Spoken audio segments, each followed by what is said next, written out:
Channel Red Novel Chapter 1, Just an Old Book, Don't Die by Falling Over Quinn.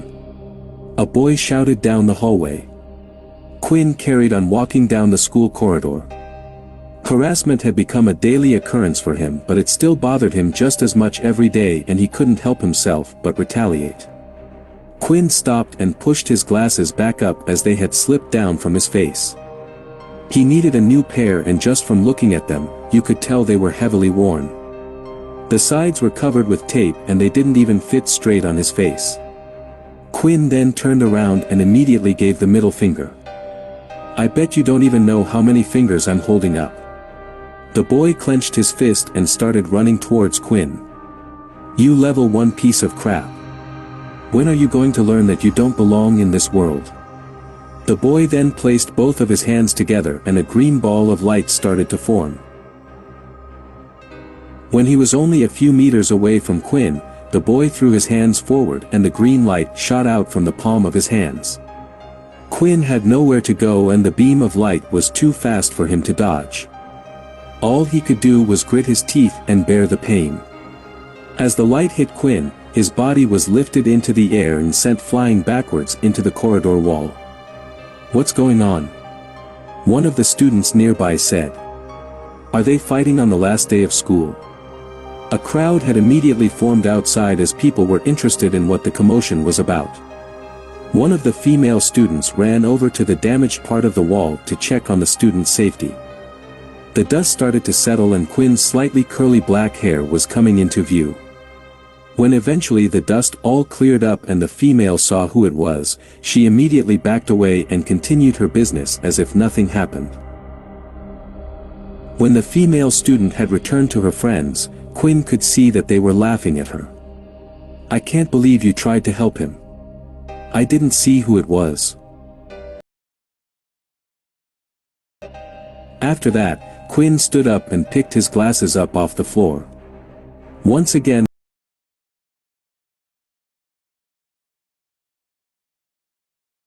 the last day of school for Quinn, and he was hoping just once. Sick and tired of it, and he wasn't the type to ignore it either. He had seen people who had chosen to keep their head down and tolerate the harassment, and their treatment was far worse than what he got. Quinn didn't bother to stay at school like the rest of the students.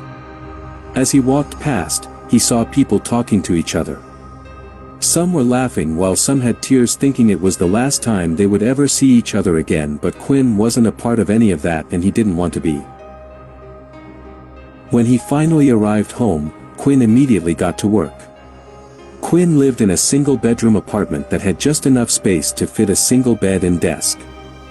There was also a TV that was part of the wall, but Quinn would only use it as background noise and didn't actually watch anything. The apartment was provided to him by the government since he had no living relatives and was still only 16. On top of his bed was a single suitcase that had all his belongings neatly packed. When Quinn entered his room, he immediately pulled his drawer open, which contained a book inside. It was a large thick book that weighed about half a kilo. The front of the book was black in color and in the center, it had a ring with lines going off in all different directions. "Let's try again today," Quinn said as he placed the book on the desk.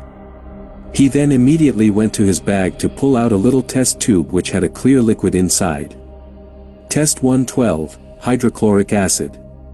Let's see how it goes." Quinn then started to slowly pour the liquid out of the test tube and onto the book. So far no reaction. Quinn then continued to pour the whole test tube onto the book, but still there was no reaction. Quinn carefully examined the book to see if there was any damage done, but the book looked the same as always. Another failure. "Why won't you open? Why did Mom and Dad even have this thing?" 112 times. This was the number of different ways that Quinn had tried to open the book. Not only would the book not open, but it seemed like it wasn't able to be damaged either. Quinn had tried burning the book, cutting the book, melting the book, but nothing had worked. Quinn then went to lie on his bed and turned on the TV for some background noise. He never really paid attention to what was on, but the sound of other voices made him feel less lonely. The TV was currently tuned into the news station. The peace treaty with the Dalki race has lasted for 5 years now, but officials say that tension is rising once again and we must prepare for another war. The mention of war had always been shown on the TV non-stop since that day. 30 years ago, the human race received a visit from the so-called Dalki. They looked like humans except for their dragon-like tail and scale-like skin. They immediately demanded that the human race hand over their resources and wanted to use them as slaves. Of course, the humans decided to fight back, but they quickly found out that their modern technology was useless against them. Bullets couldn't penetrate their skin, and as for tanks, well, Dalki had erstari.prs. Every man and woman was told to fight for their planet, and that included Quinn's parents. The war went on for years and Quinn grew up not knowing what his parents looked like. When the humans were on the brink of defeat, a select few came forward. These people had special abilities. They began sharing their knowledge of how they obtained such power in hopes of turning the tide in the war, and it worked. Even so, the Dalki were still strong, and a seemingly endless stalemate led to the peace treaty signing 5 years ago. Of course, human greed got the better of humanity, and instead of sharing these powers with everyone, the higher-ranked governmental officials decided to keep them for themselves. Only those with money were able to learn the more powerful abilities, while everyone else was left with scraps. Quinn was given nothing when his parents died. The government agreed to pay for his living accommodation while he was still in school, but that was it. When his parents died at the age of 10, an agent appeared at his doorstep and handed him a book.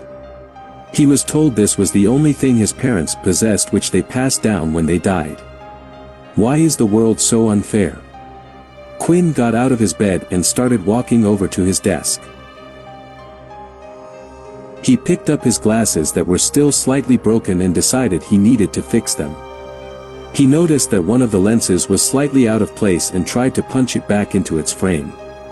"Come on, just get in," he shouted as he pushed down hard. The lens suddenly smashed into pieces and one of the shards of glass created a deep gash in his thumb. Why does the world hate me? Quinn immediately started to clean up the little pieces of glass and noticed a piece had landed on top of his book. As Quinn removed the piece of glass, a drop of blood from his thumb landed in the center of the book. The ring around the center of the book started to glow, and suddenly the book started to lift itself into the air. What the hell is happening? The book started to shine brightly and shake uncontrollably. It finally opened up and page after page was being turned. Quinn couldn't take his eyes off the shining book, as if he was in a deep trance. The words written in the book weren't in any language he had seen before, but for some reason, he felt like he could understand it. When the book finally turned its last page, it started to disappear as if it was slowly turning to dust. At the same time, Quinn's vision was starting to fade. His body felt weak and his eyes slowly shut. But just before he passed out, there was a single message that he heard. Unable to maintain consciousness long enough to hear the final words, Quinn passed out. Channel Read Novel Chapter 2, Daily Quest. Slowly Quinn's eyelids started to lift open and his vision started to return. His head felt heavy and his body was slightly sore. As he lifted himself off the ground, he touched his head to see if he had gotten any injuries. Why does my head hurt so much? After making sure his skull hadn't split open from falling over, Quinn then went to pick up his glasses off the floor. Although there was only one lens now in it, Quinn put the glasses on out of habit. Suddenly, he felt a little disorientated and his vision was slightly blurry. He took them back off and noticed that his vision only got blurry when he put the glasses on. Quinn then immediately rushed to his desk to grab a pencil. He drew.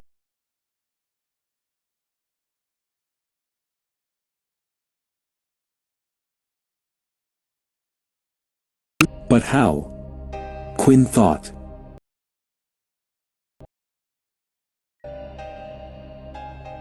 He had lived his whole life with terrible eyesight, but suddenly he could see clearly.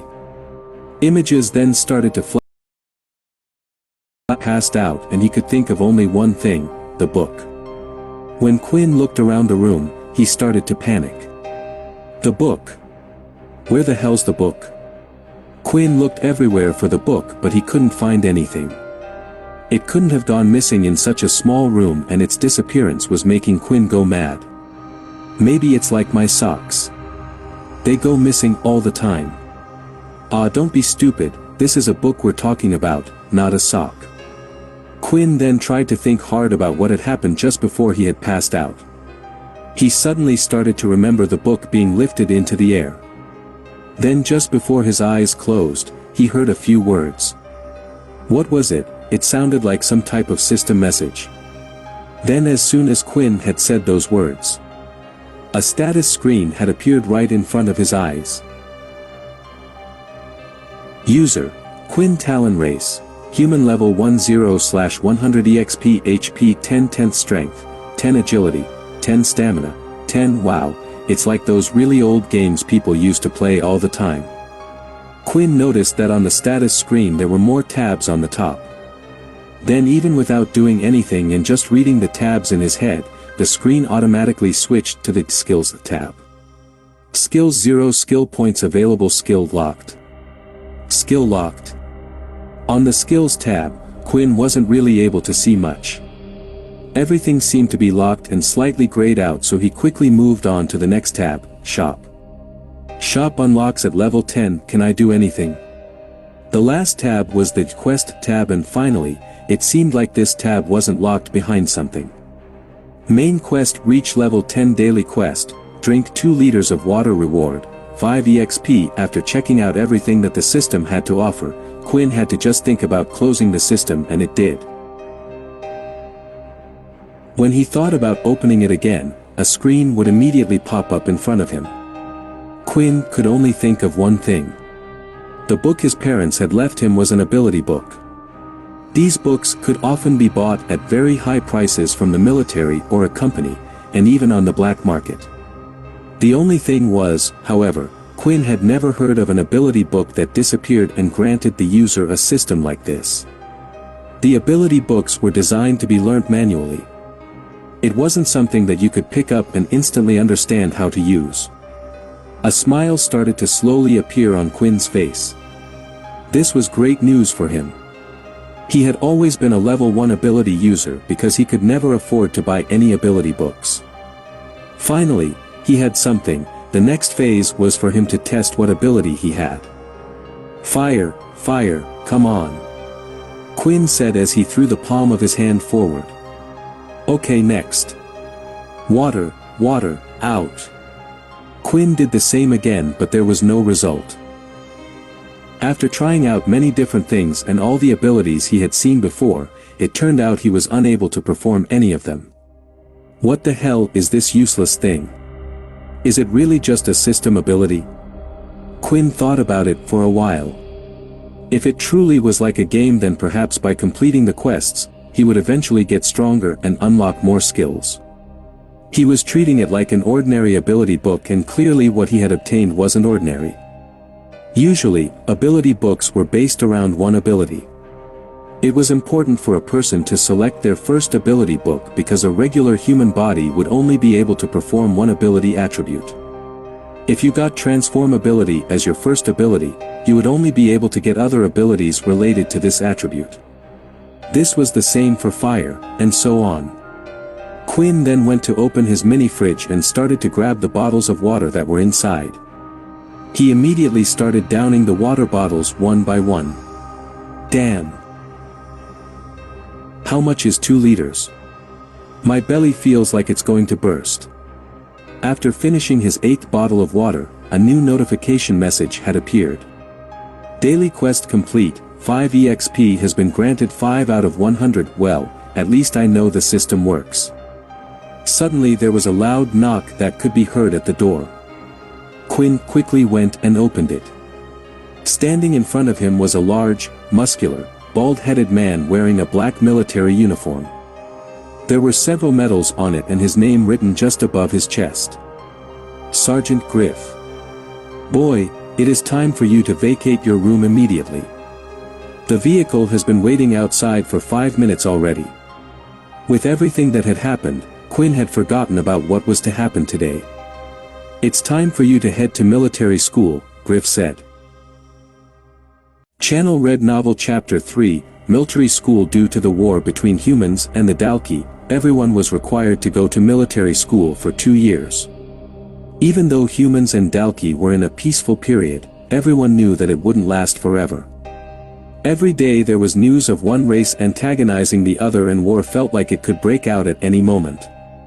Quinn quickly went to the toilet before heading off with Sergeant Griff. His bladder felt like it was going to burst any second now due to all the water he drank. Once Quinn stepped out of his room into the outside world, something strange happened. A new notification screen had appeared. Your body is being hit by direct sunlight. You are affected by the sunlight. All stats will be halved while in the sunlight. Suddenly, Quinn's body felt extremely sluggish. It felt like he had just gone for a 5K run and returned. His arms and legs felt heavier, and there was nothing he could do about it. Quinn then went to check his status and saw that his stats did indeed go down by half.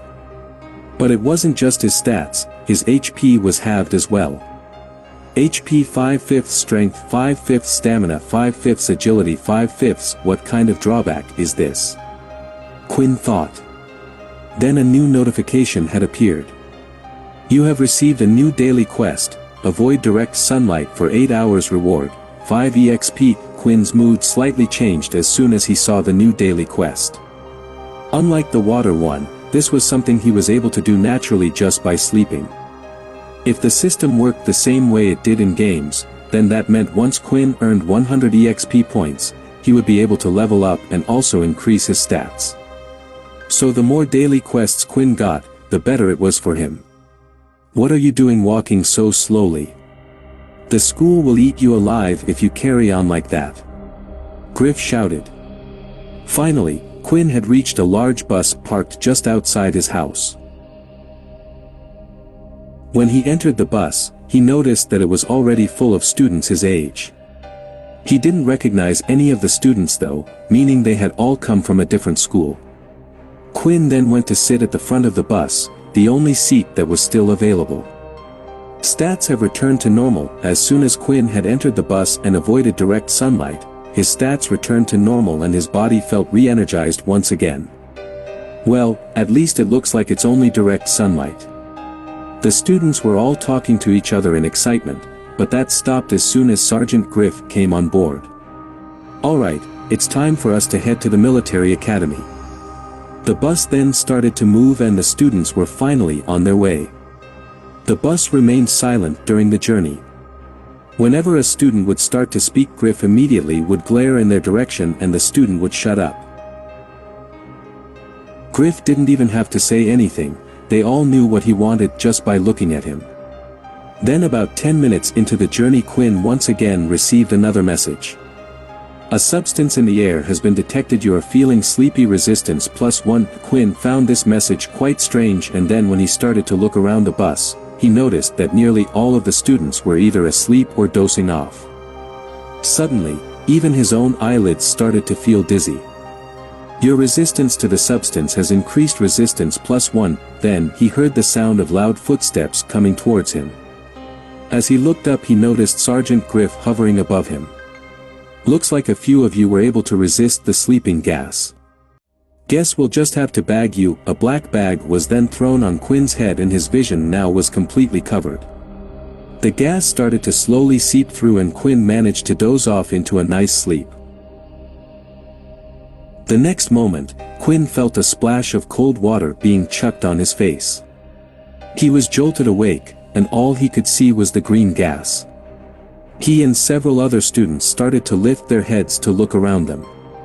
There were currently a total of 200 students stood out on a plain open field, but when they looked around they were in a completely foreign place. This is where you will spend the next 2 years of your life. The students were amazed at what they were seeing. They were currently in a city like they had never seen before. Everyone was dressed up in a military uniform and there was technology and feats of engineering around them that was too advanced for their time. Giant robots moving crates and building machines. Flying SHI.P.S. and levitating trains. It was a technology that hadn't been given to the outside world yet and was kept for the military only. After the first war with the Dalki race, the humans had managed to make leaps in all sorts of technological fields. This was because they had managed to salvage equipment from the Dalki after the war, but of course, the military decided to keep most of it for themselves. When Quinn finally stopped being amazed at his surroundings, he noticed that there was something placed around his wrist. It looked similar to a digital watch, but there was nothing displayed on the screen. That there on your wrist is your lifeline. It will identify you as a student at this military base. It will allow you to access certain areas, pay for food and all sorts of things. That isn't the only thing that it will do though. When not in use, the wristwatch will display a single number. Your power level. As soon as Quinn heard those words, he gritted his teeth and clenched his fist. He thought his life might change, coming to military school, but it seemed like it was going to be the same even here. With that, we will immediately begin the level test for you all, good luck. Griff said with a smile on his face. Channel Red Novel Chapter 4, Ability Level. When abilities were first introduced to the human race, people quickly learnt that some were far more powerful than others. The abilities themselves were also different from person to person. They were dependent on how many mutant cells could be activated within the body. With this came the introduction of the power level system. There were a total of 8 different power levels. These levels indicated how many mutant cells were in the body but not how strong the ability was. They could then be further divided into subcategories. 1.11.2, all the way to 1.9. Although these levels were just a system designed by the military to put everyone in a specified category. There were 2 ways for people to obtain abilities. When the war started with the Dalki race, people started to share their powers with the outside world. They wrote down how they accomplished this power and put the information down in things called ability books. After the first war had ended, the books were no longer distributed for free and started to go on sale to the public. The military decided to keep some of the more powerful abilities to themselves. Generally, ability books from level 1 to 5 were sold to the public. In contrast, giant corporations and the military kept the higher level ones to themselves. The second way to obtain an ability was if you were an original. Originals were the first people who had initially discovered the powers for themselves and decided to pass it down within their family. Not writing it down and teaching it from person to person. Not all ability users chose to share their abilities to the outside world and decided to keep it within their bloodline. Originals usually had the strongest of abilities that couldn't be measured using the power system. Because of these 2 reasons, Quinn had always been a level 1. He had no family members to support him, leaving him no chance to buy an ability book, and his family had no abilities themselves, so he wasn't an original. When Quinn had obtained the book, his first guess was that it was some time of an ability book. Now, after all these years, it seemed like he had obtained an ability. But he had never heard of an ability book like this before, and he didn't have a clue what power level it had mutated his cells to. Usually, on the front, there would be a technique that helped you master your ability up to a certain power level. But with the book was now gone.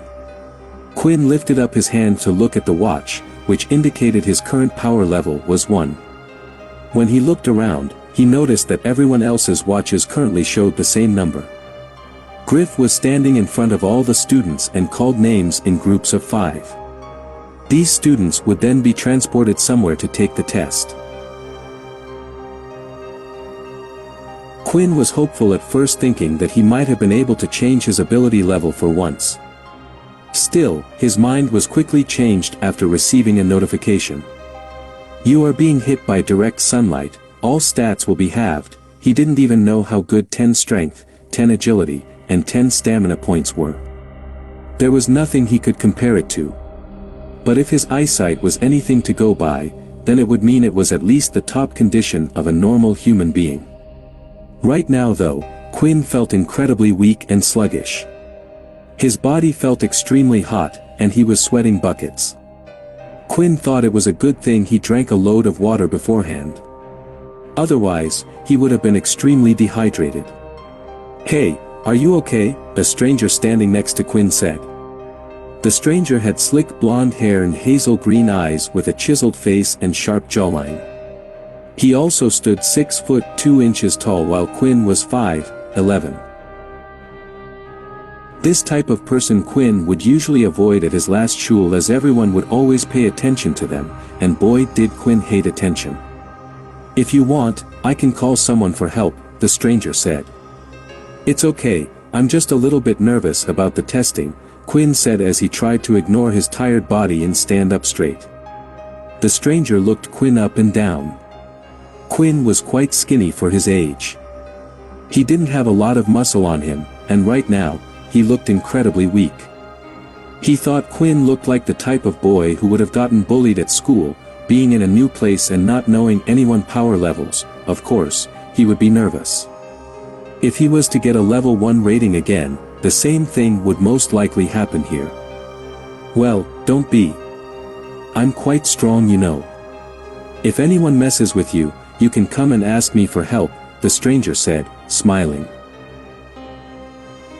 Quinn didn't usually get on with the active, positive type of person, but found it hard to dislike the boy. When Quinn thought back about his time at school, he realized he actually didn't get on with anyone. "The name's Vorden," Vorden said as he placed his hand out. Quinn looked at Vorden's hand. It was actually the first time in his life someone had treated him this way, but he thought that would quickly change. People always did once they found out his ability level. But for once, he just wanted to forget about all that. "My name's Quinn," Quinn said as he shook Vorden's hand. "Use of an ability has been detected. The ability has been rejected." Once the system messages appeared, Quinn looked at them strangely. He then noticed that Vorden still hadn't let go of his hand. Then the system repeated the message once again. Use of ability had been detected. The ability had been rejected. Quinn then immediately let go of Vorden's hand. The system was clearly telling him that Vorden was trying to use his ability on him. Vorden himself even had a puzzled look on his face as he stood there still. "You," Vorden said. "What is your ability?" "I." Quinn paused, thinking for a while whether he should answer or not. In the end, he wanted to see Vorden's real reaction. "I don't have an ability."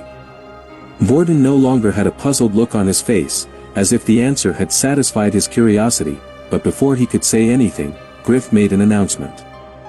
"Will the students Quinn Talon, Vorden Blade, Peter Chuck, Layla Monroe, and Aaron Helly please come to the front to take your test?"